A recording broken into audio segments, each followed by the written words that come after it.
Okay, Saturday jumpers, we continue to have problems with the start line, and this one's going to knock a bar. So here she stands up and down and up, creeps a little closer.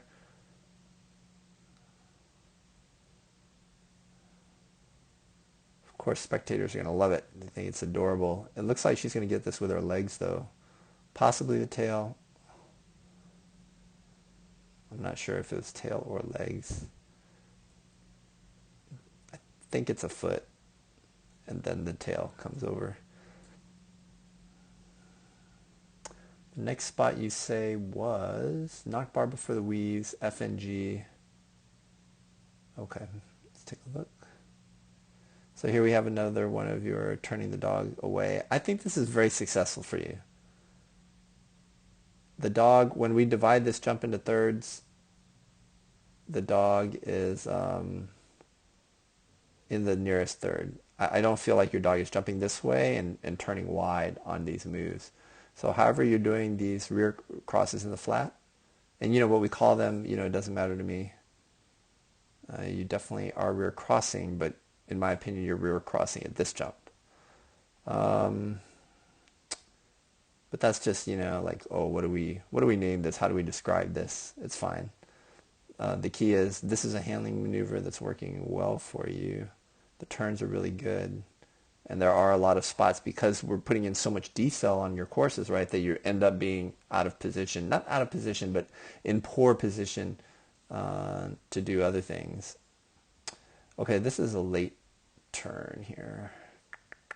Okay, so the dog is on a strong line to bypass the weave pulls. They need a big turn to get to the weaves. 1, 2, 3. Let's see.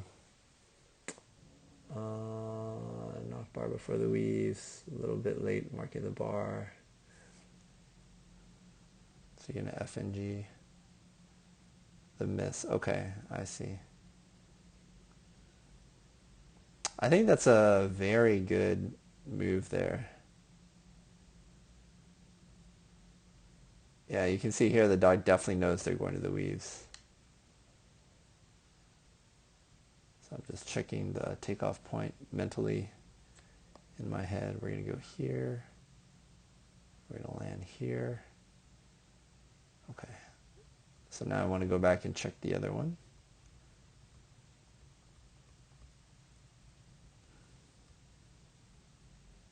Takes off maybe even a little closer, but here we definitely get a much wider hit, right? So I think your dog was about here on the successful one.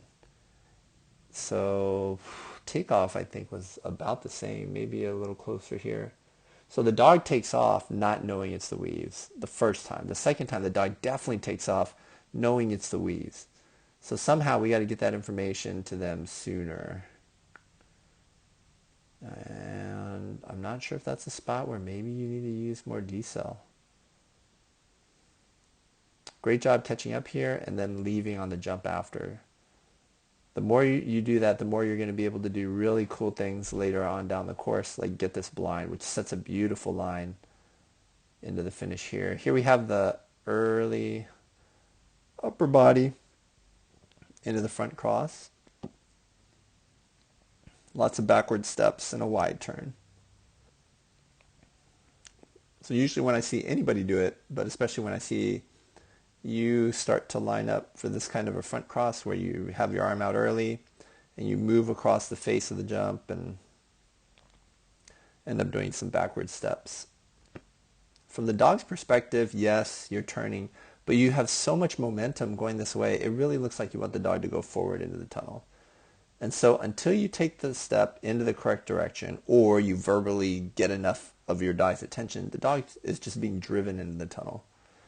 So this is a spot where I'm probably going to, and then you get a bar anyway because the dog's blind to the bar.